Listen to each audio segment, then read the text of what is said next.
Le pays du matin calme, c'est ainsi qu'on appelait la Corée.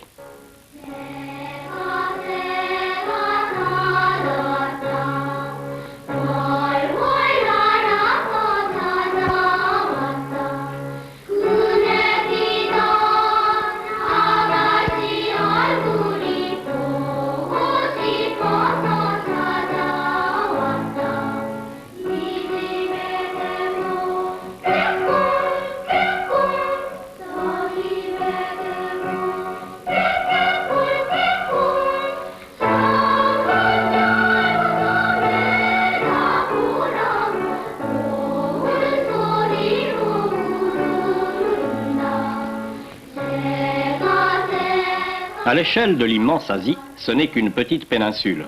La Corée possédait depuis l'Antiquité sa civilisation originale et son peuple aborigène. La race coréenne est forte et massive.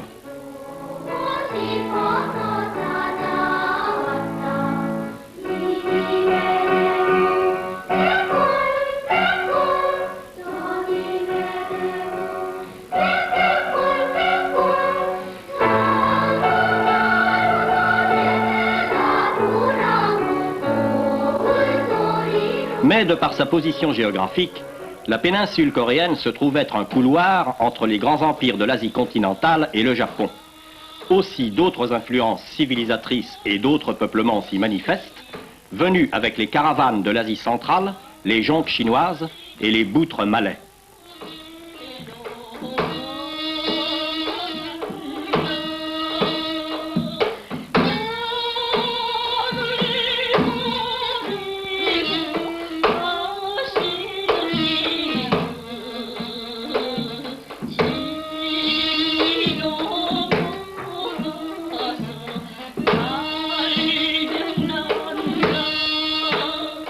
Les Mongols occupèrent la Corée au Moyen Âge et y firent souche, avant de passer au Japon, dont ils devinrent les seigneurs.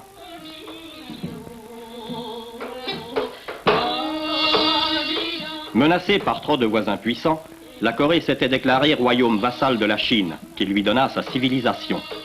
Mais forte désormais de cette protection, la Corée se claque mûre dans son ombrageuse autonomie, se hérisse de fortifications, se ferme à toute influence et contact étranger et devient le royaume ermite.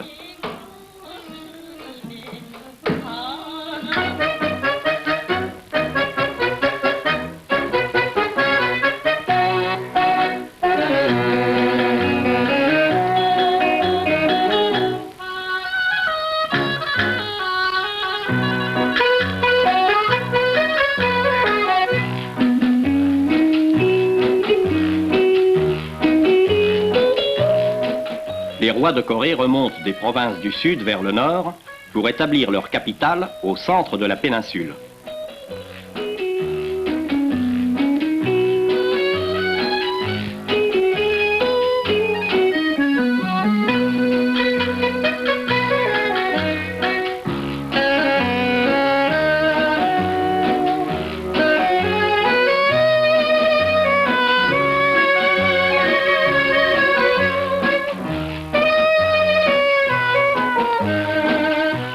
Dès la fin du XVIe siècle, le Japon avait tenté de s'emparer de la Corée. Il réussit à le faire au début du XXe siècle et l'occupe jusqu'à la fin de la Deuxième Guerre mondiale. Il y laisse des traces évidentes de son passage et de son style.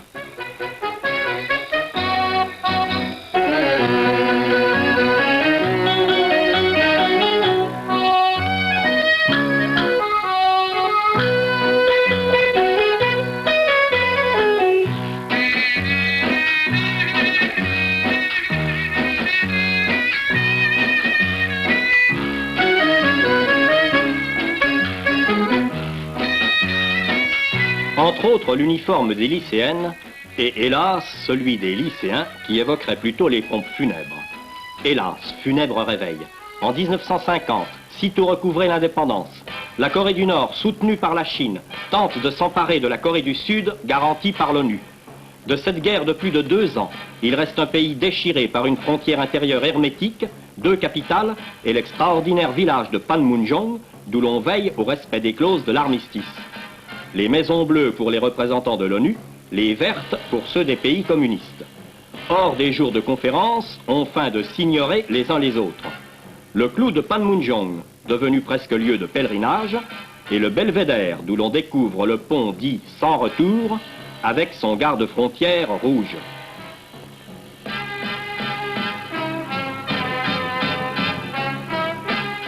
Après la guerre civile, la Corée s'est courageusement mise au travail pour relever ses ruines. Plus des 2/3 de la population, soit 20 300 000 habitants, y compris les réfugiés du Nord, vivent en Corée du Sud.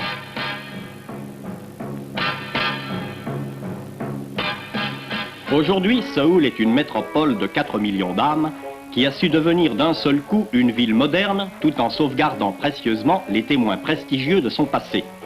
De même, la foule séoulite garde son style attrayant et original.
Trop éprouvée par les événements, la Corée n'est pas riche. Mais elle est souriante et courageuse. Aussi est-elle en voie de développement.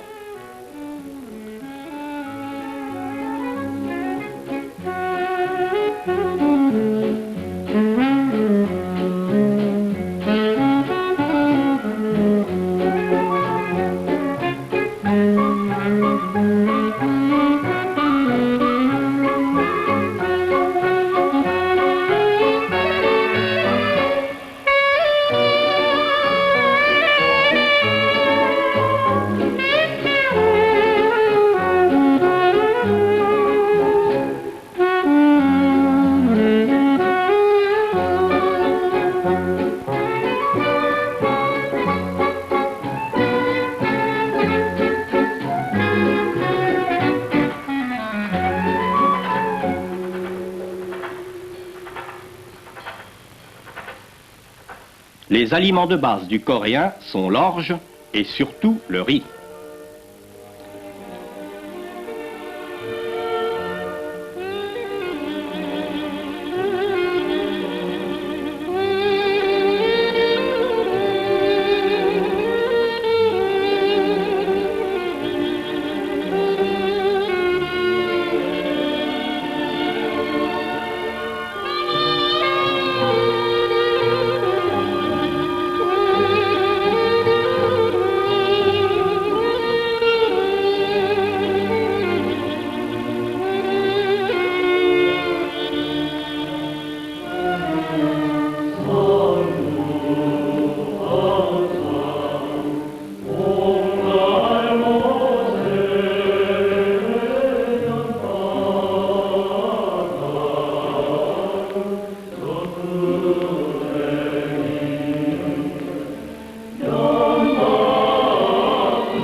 Il existe plusieurs techniques pour le battage des épis.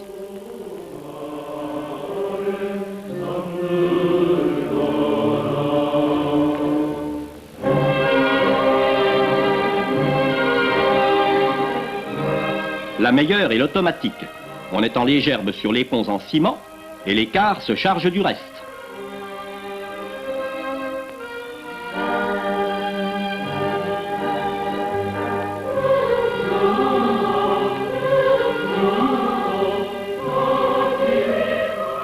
Culture maraîchère.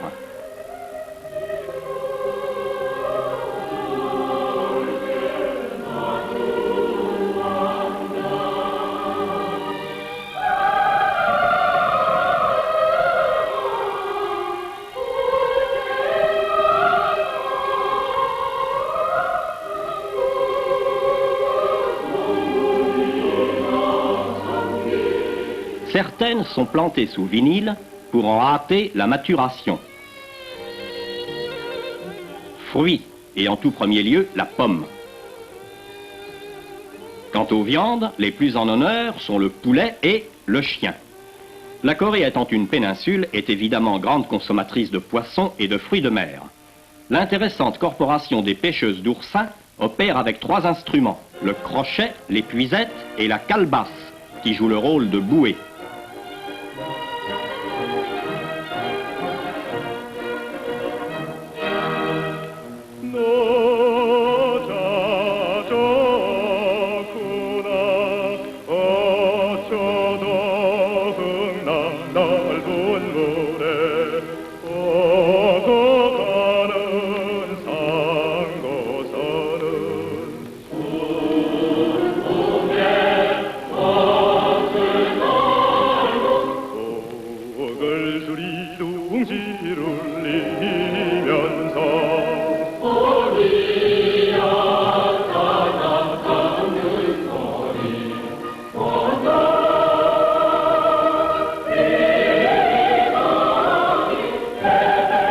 Toutes ces victuailles, nous les retrouvons sur les marchés avec bien d'autres marchandises encore.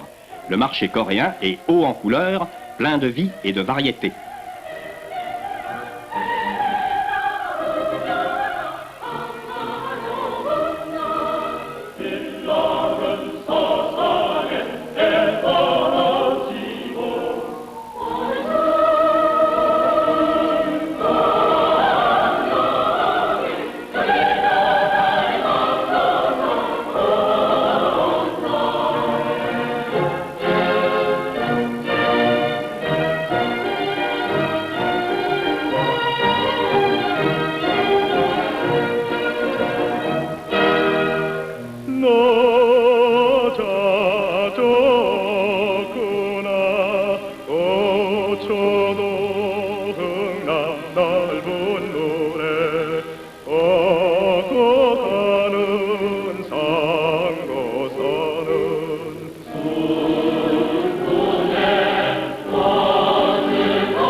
On y trouve enfin les médicaments du cru qui en valent bien d'autres.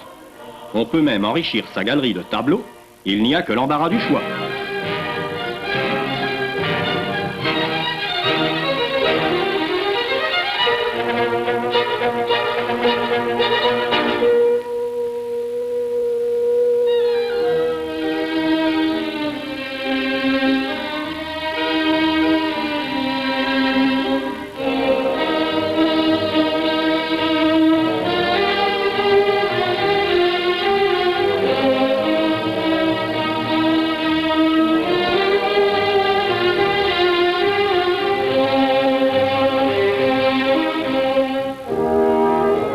Surtout agricole, car les grosses ressources minières se trouvent au nord du pays, la Corée du Sud commence seulement son industrialisation.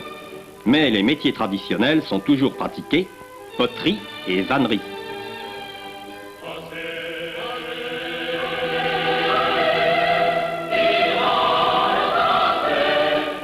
Il existe aussi de nombreuses entreprises semi-artisanales.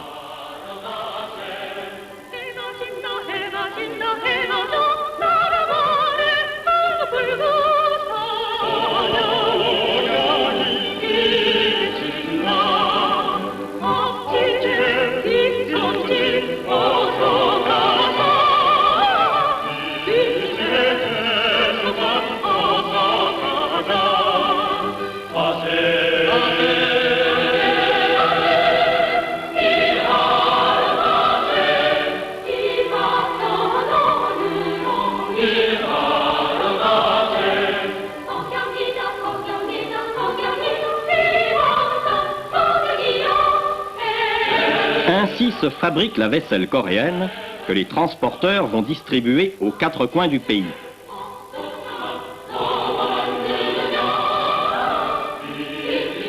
Sur les lignes principales, les trains sont aujourd'hui remorqués par des motrices diesel électriques fournies par les États-Unis.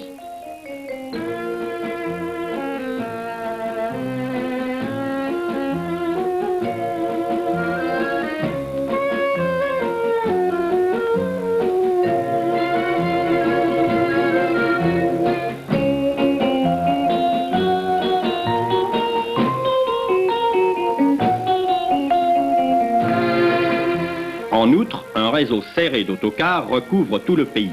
Le car coréen, qui n'est souvent qu'un camion militaire habilement carrossé sur place, est un véhicule qui n'a peur de rien.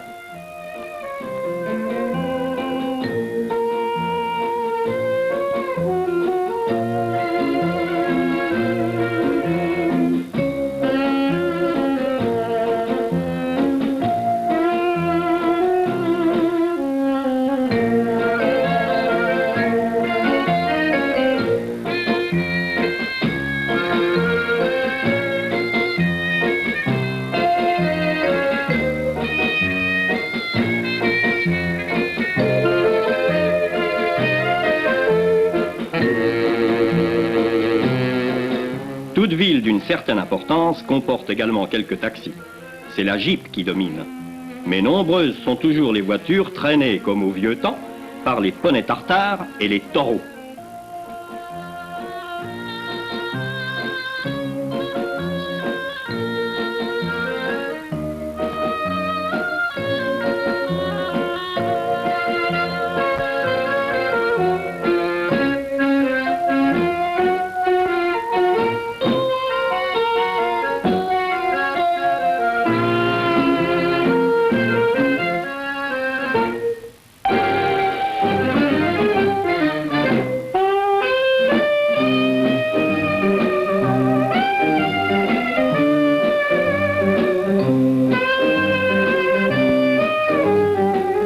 En fait de moyens de transport traditionnels, il y a encore la tête des femmes.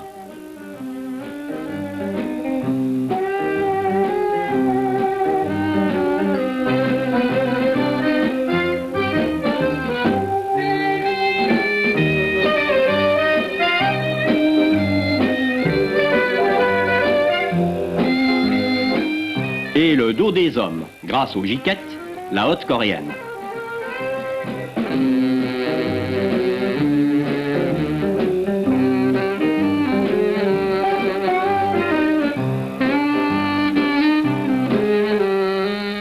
Bien sûr, il y a des camions, mais les vrais camions coréens sont d'abord la charrette à bras.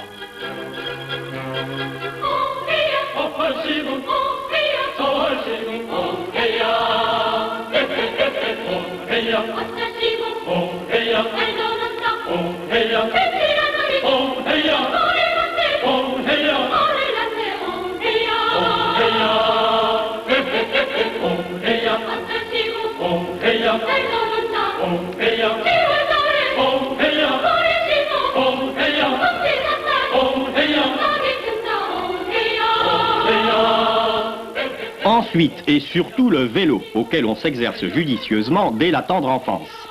Et tout ce qu'il est possible de voir dans une charrette se trouve également sur un porte-bagages de bicyclette.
Après de telles performances, il importe de donner un peu d'oxygène aux patients. Mais après de pareilles tentatives, c'est au chirurgien qu'il faut avoir recours.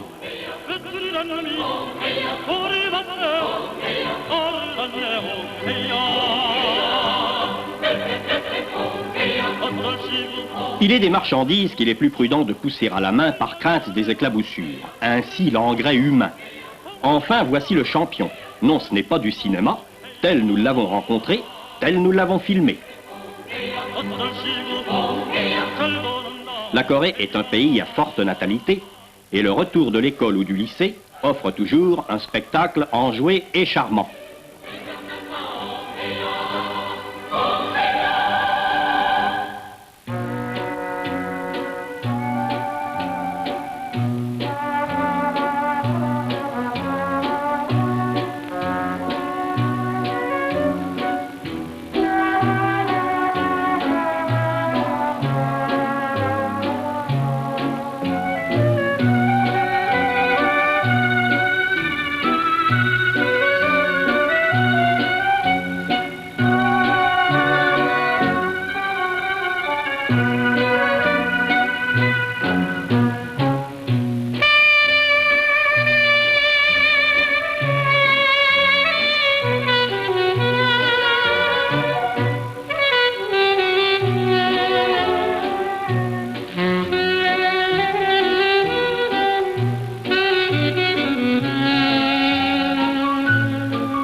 La maman coréenne n'est jamais seule.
Qu'est-ce qu'il y a de meilleur après un bon repas?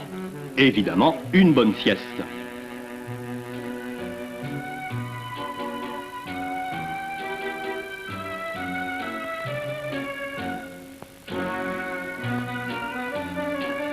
Hélas, les meilleures choses ont une fin.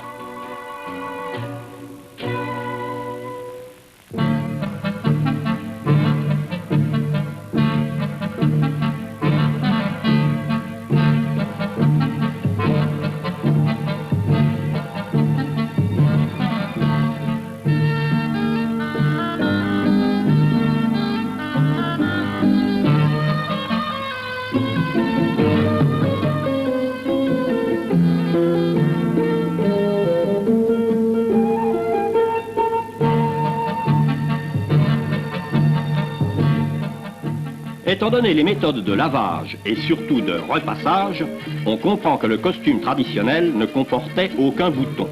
C'est à l'aide de rubans qu'il s'ajustait. Le cat, curieux haut de forme en crin de cheval, est la coiffure des notables. En cas d'intempérie, on le protège avec un surchapeau en papier huilé, tandis que les paysans des provinces centrales se gardent du soleil et de la pluie à l'aide de ce galurin ambivalent un peu encombrant. La poussière est un problème dans les villes et on doit arroser la chaussée devant sa porte, chacun selon ses moyens.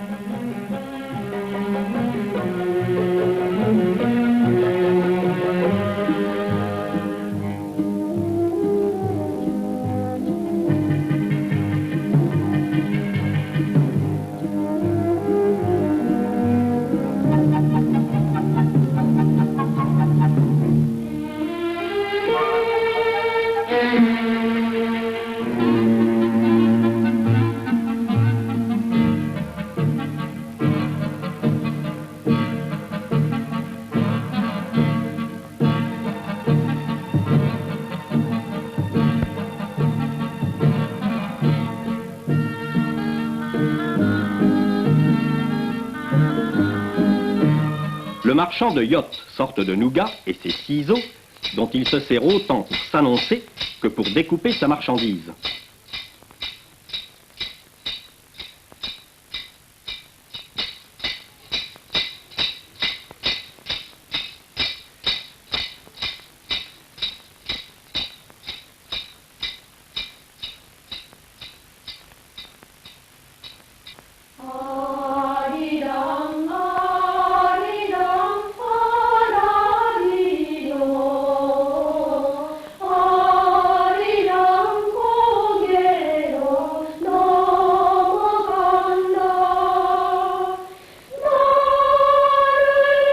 Évidemment, ici comme partout, rien ne vaut les jouets des adultes.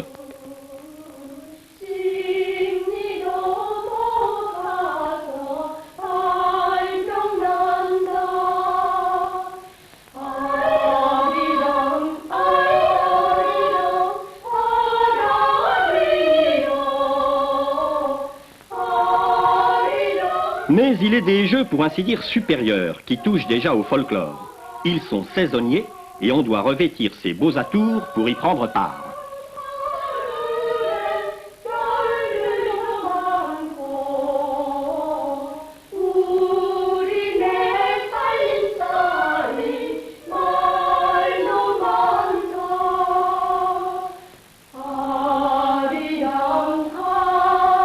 Le plus beau de tous est celui de la bascule, auquel on joue généralement en hiver, on le comprend. Les joueuses cherchent d'abord leur rythme, entraînées par la régulatrice. Les sauts prennent de plus en plus d'ampleur.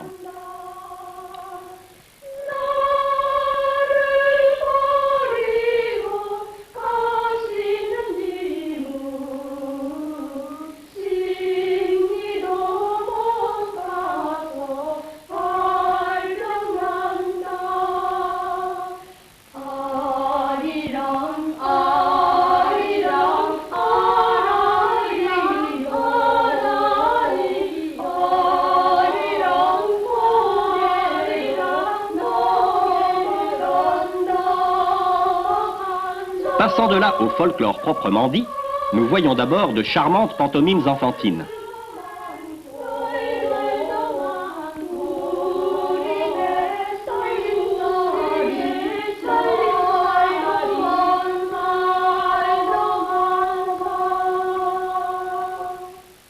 Des danses classiques.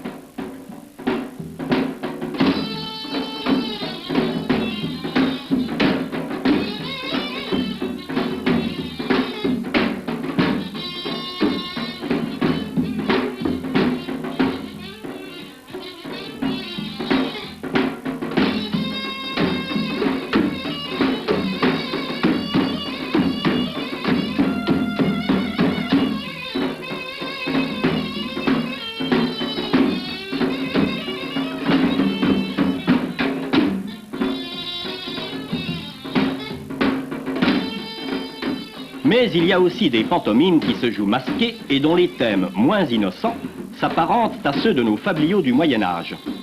C'est ainsi que ce bonze grivois, qui renifle la terre comme un chien de chasse, est fort occupé à suivre la piste d'une ingénue qui effectue sa promenade matinale. Bientôt, il la découvre et fait une déclaration enflammée à notre ingénu effarouché.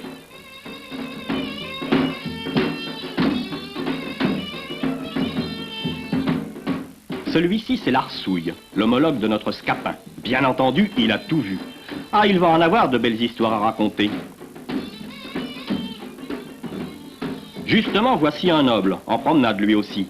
Ah, messire, si votre seigneurie savait ce que j'ai vu. Et c'est ça, les bonzes? Mais en attendant, le vertueux messire se met à la recherche de l'ingénu et lui tient exactement le même langage que le bonze de tout à l'heure. L'ingénu, toujours farouche, se détourne pour tomber dans les bras d'un savant lettré qui survient à point nommé. Le noble, pas d'accord, entraîne le lettré. « Monsieur le savant, allez donc observer le mouvement des étoiles. »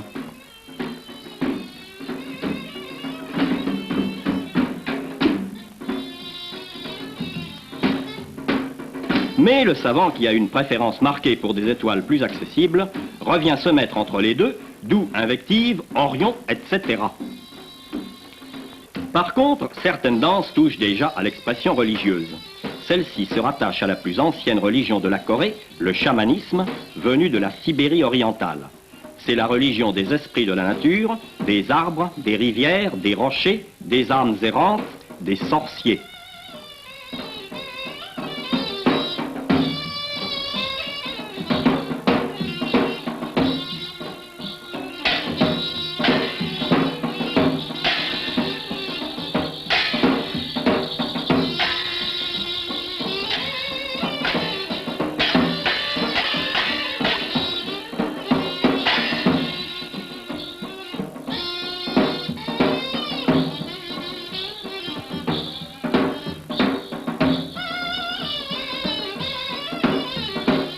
Ces Bouddhas de la forêt de Gyeongju, l'ancienne capitale, sont bien antérieurs à l'an 1000.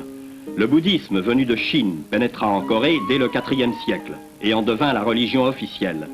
Au point qu'au Xe siècle, les bonzes exercèrent une véritable tyrannie, cause de la décadence qui précéda l'invasion mongole.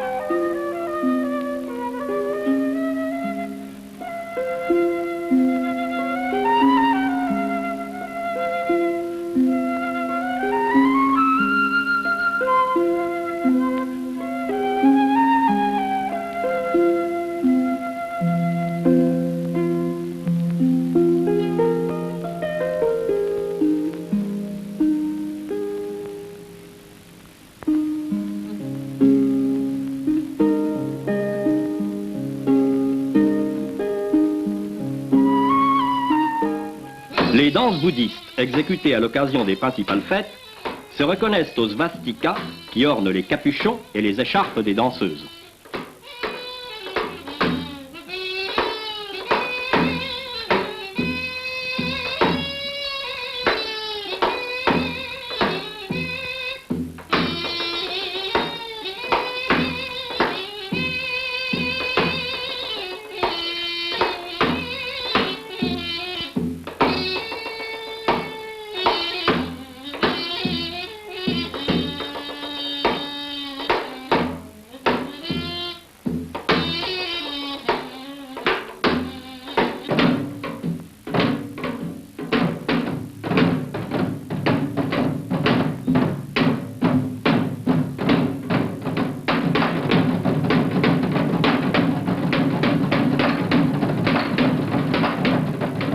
Enfin venu lui aussi de Chine, le confucianisme était la religion des lettrés.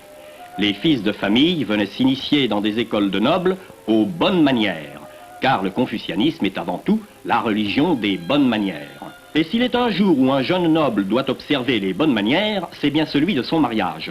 Le maître des cérémonies fait d'abord son entrée, le regard dissimulé par des verres de couleur. Il est suivi du marié.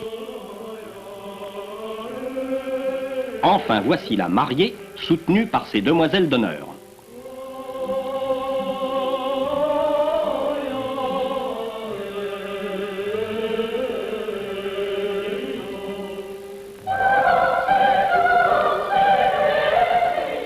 Bien entendu, le marié s'avance, sérieux comme un pape.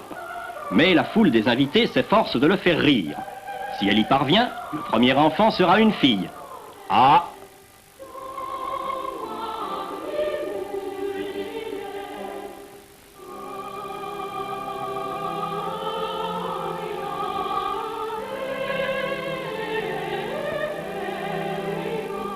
Patience, car c'est tout ce que le marié verra aujourd'hui de sa dulcinée. Bien entendu, il ne l'a jamais vue auparavant.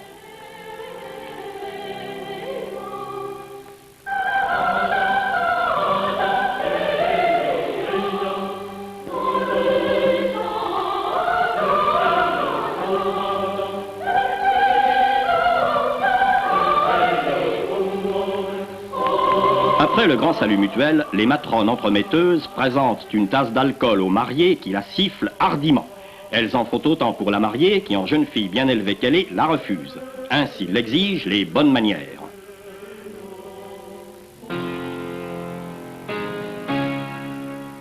Au XVIIIe siècle, la Corée est plus que jamais le royaume ermite. Elle ne s'entrouvre que pour laisser passer l'ambassade annuelle pour Pékin. C'est là que plusieurs membres de l'ambassade coréenne vont rencontrer le christianisme. Ils en sont si enthousiasmés qu'à leur retour, ils s'organisent en église, nommant parmi eux évêques et prêtres. Détrompés à l'occasion d'un nouveau voyage en Chine, ils obtiennent l'envoi en Corée d'un prêtre chinois. Mais le roi de Corée interdit la nouvelle foi, qui s'était rapidement propagée, et supprime ses dirigeants. À la suite d'une supplique des chrétiens coréens, le pape Léon XIII confie en 1831 la dangereuse évangélisation de la Corée aux missions étrangères de Paris. 5 ans plus tard, les 2 premiers missionnaires réussissent enfin à passer la frontière à Ouijiu, mais pas par la grande porte trop bien gardée.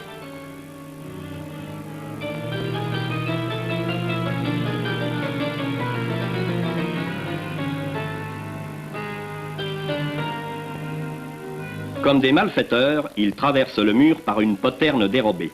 Et rejoints l'année suivante par leur évêque, Monseigneur Humbert, les missionnaires commencent à parcourir la Corée, revêtus du costume de deuil qui semble avoir été conçu à leur intention. Les chrétiens se regroupent et augmentent rapidement en nombre. Le roi apprend le succès persistant du christianisme et la présence des missionnaires étrangers. Il ordonne une terrible persécution. Monseigneur Humbert écrit au père Mauban et Chastan, « Le bon pasteur donne sa vie pour ses brebis. » Les 3 missionnaires se livrent pour faire cesser la persécution.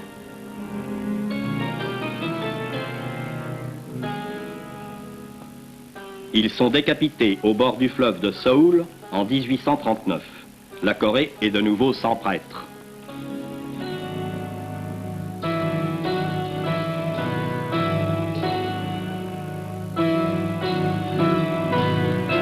Avant de mourir, le père Mauban avait envoyé le jeune homme André Kim à Macao. Il y fait ses études et devient le premier prêtre coréen.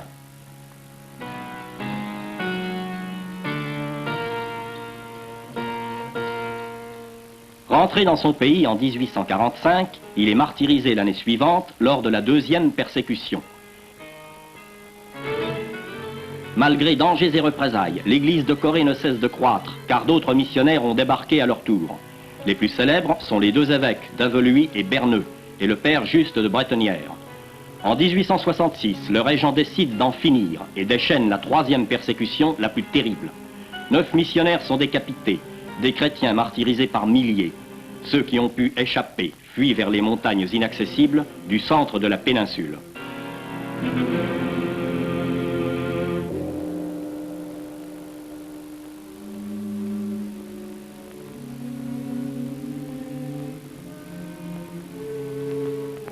Pour subsister, beaucoup de chrétiens fugitifs adoptent l'humble métier de potier, d'où aujourd'hui l'importante proportion de chrétiens dans cette corporation.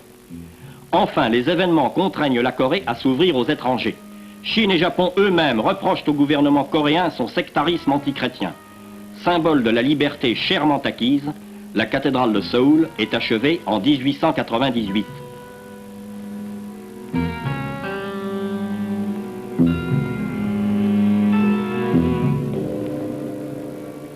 Hélas, rançon de la liberté, la Corée est peut-être le pays où le christianisme se présente le plus divisé. Les sectes, les unes puissantes, les autres minables, y pullulent.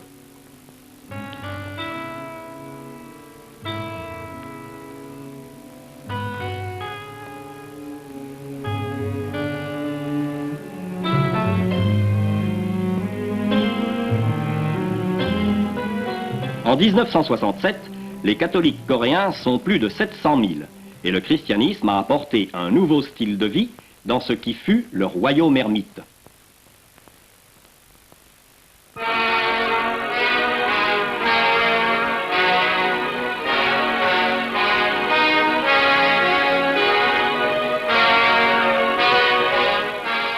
Le premier séminaire de Séoul avait été bâti avant même la cathédrale.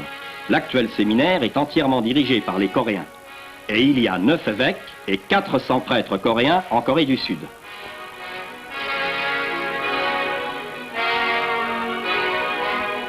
Les missionnaires des missions étrangères, fidèles à leur tradition, sont généralement voués aux districts encore peu christianisés.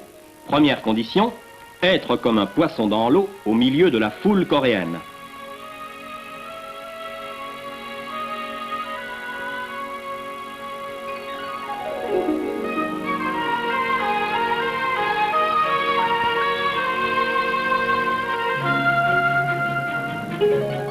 Quand le missionnaire est de sortie, il rencontre souvent un succès de sympathie et toujours de curiosité.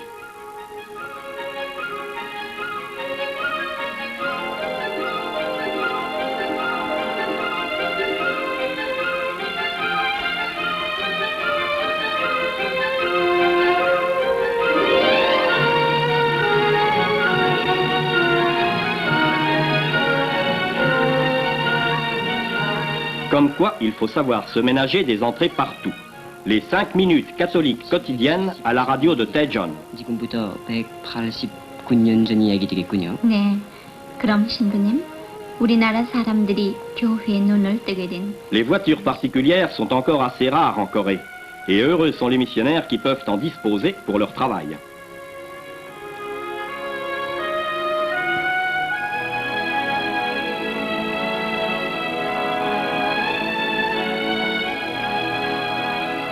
Gouverner, c'est prévoir. Pourquoi ce missionnaire a-t-il élevé son église complètement à l'écart de la ville de Yongju? Cette ville, en plein développement, s'étendait le long d'une belle rivière qui eut un jour le tort de se fâcher.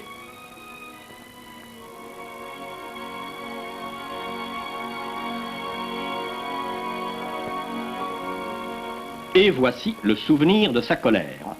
Alors on l'envoya couler 500 mètres plus loin, et pour ce faire, le génie scia proprement en deux une montagne et construisit une digue sérieusement enrochée.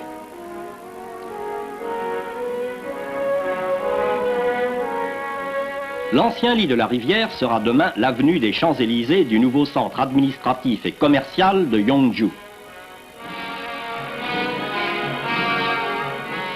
À l'autre bout de la future avenue, la nouvelle gare, aujourd'hui en pleine rizière et dont le bâtiment n'existe pas encore. Et demain, l'église qui est aujourd'hui l'église du désert occupera le centre de la grande avenue.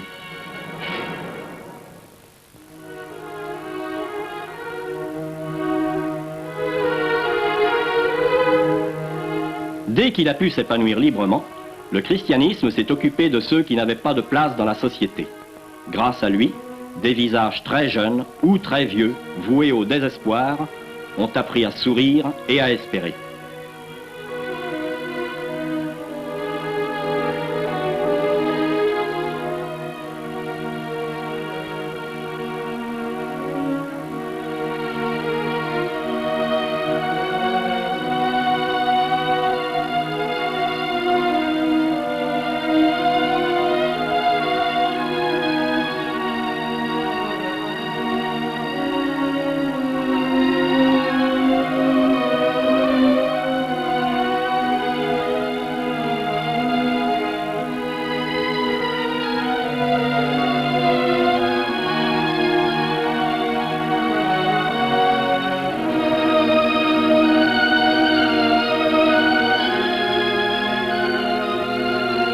Pour les bourses mieux garnies, voici l'hôpital catholique de Séoul, le plus moderne de toute la Corée.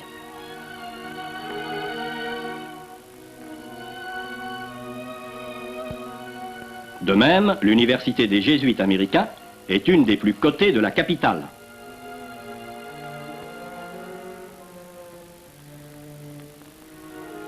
Quant à l'art religieux, voici comment les imagiers locaux, à bonne école, nous ont immortalisé le bienheureux André Kim. Est-ce pour des réalisations de ce genre que le principal marchand de bondieuserie de Séoul s'est établi à cette enseigne?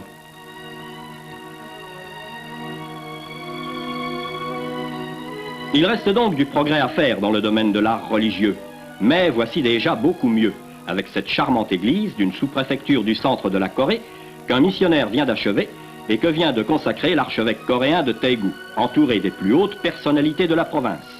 Même le président de l'Assemblée nationale, qui est catholique, est venu de Séoul honorer la cérémonie de sa présence.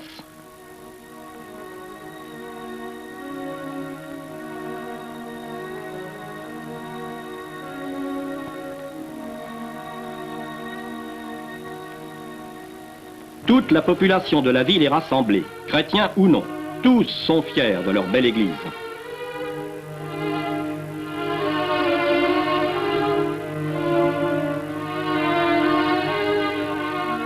Comme la petite Corée qui a su garder son âme et faire front à tous ceux qui ont voulu l'annexer de l'extérieur ou de l'intérieur, est un signe de courage et d'espérance pour toute l'immense Asie. Comme l'Église de Corée a su gagner chèrement sa liberté dans le sang et les larmes des martyrs, de même la nouvelle Église est un symbole d'espérance pour toute la chrétienté d'Asie, relativement si petite, mais si courageuse et si vivante. Car, comme il est écrit au porche de la deuxième vertu, la foi est une épouse fidèle. La charité est une mère ardente et pleine de cœur. Ou une sœur aînée qui est comme une mère.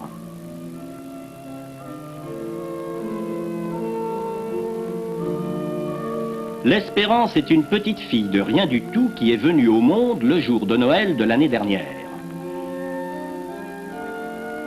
C'est elle, cette petite, qui entraîne tout, la petite, celle qui va encore à l'école. Car la foi ne voit que ce qui est, et elle voit ce qui sera. Heureuse espérance, heureuse enfance.